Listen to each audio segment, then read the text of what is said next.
Welcome back. You're still watching Network Africa on Channels Television. Now, press freedom is something which every democratic society cherishes, and Burundi is no exception. The country's National Assembly has approved a draft media law backtracking from contentious 2013 legislation that was denounced by reporters and rights groups as an assault on press freedoms. The old law banned the media from publishing stories about national defense, public safety, and even the local currency. It also threatened to punish reporters who broke the rules with fines well above their wages and force them to reveal sources. The information minister is optimistic that the new law, once fully ratified, would ease rising tension between the media and the government in this East Central African nation, recovering from more than a decade of civil war. Burundi is due to hold parliamentary and local elections on May the 26th, followed by an election to pick the president on June the 26th and another to elect the Senate on July the 17th. The bill, which was approved by the National Assembly late on Wednesday, now goes to the Senate, and Burundi's Journalists Union, UBJ, applauded the new text after branding the original law as unconstitutional.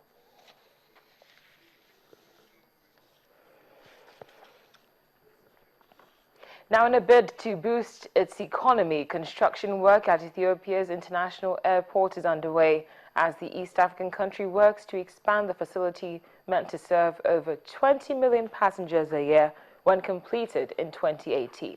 Bole International Airport in the capital Addis Ababa is home to Ethiopian Airlines, the state-owned national carrier that is ranked the largest by revenue in the African continent. Less than a decade ago, the airport handled 1 million passengers a year, but that rose to 7 million in 2014 alone. Officials expect it to climb by 18% a year in the next few years. Expansion work began in September at the airport, where passengers can face long queues at peak travel and transit times.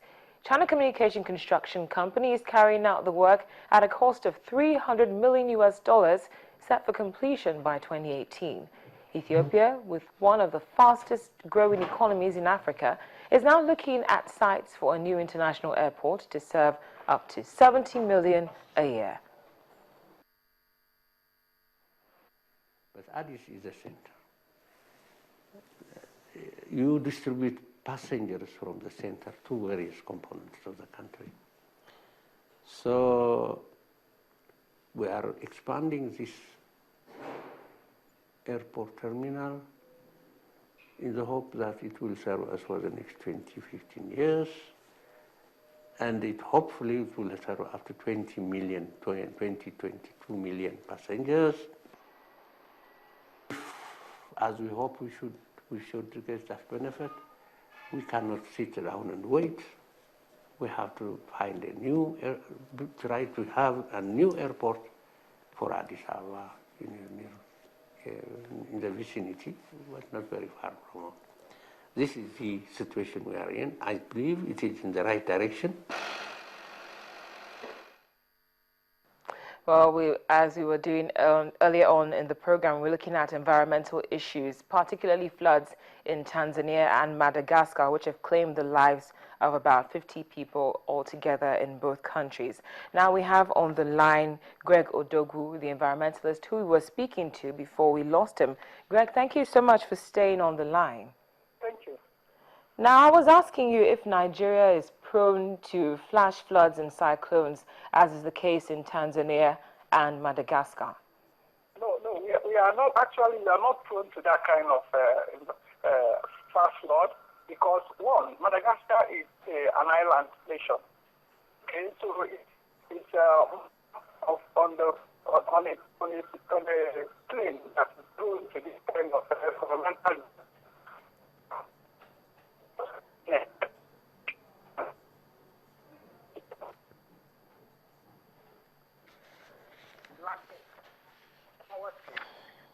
The dam, Meridian Dam, is on the border of between Nigeria and Cameroon and Adamawa State. Okay, so the flood, there was so much rain that year, which is anticipated this year too, that there are going to be much rain. So the dam and overflowed. And Nigeria didn't have any kind of mitigating structure or dam in this part. We call them buffer dams. There are no buffer dams. Okay, so because of this, when the Cameroonian authorities opened the Lado Dam, it overflowed our country and was coming down from that northern part to the Niger Delta. If you can agree with me that it passed through Kogi State, it passed through Anambra State, it passed through all tributaries. Okay, so that is the situation we are facing now. We have to address the issue dam. Okay, in this borders that are very fragile, they are volatile to this kind of flash floods, but actually it's not going to be to the level that is witnessed in Madagascar and Tanzania. Now, we understand that it might not be to that level, Mr. Odogu, but what do we do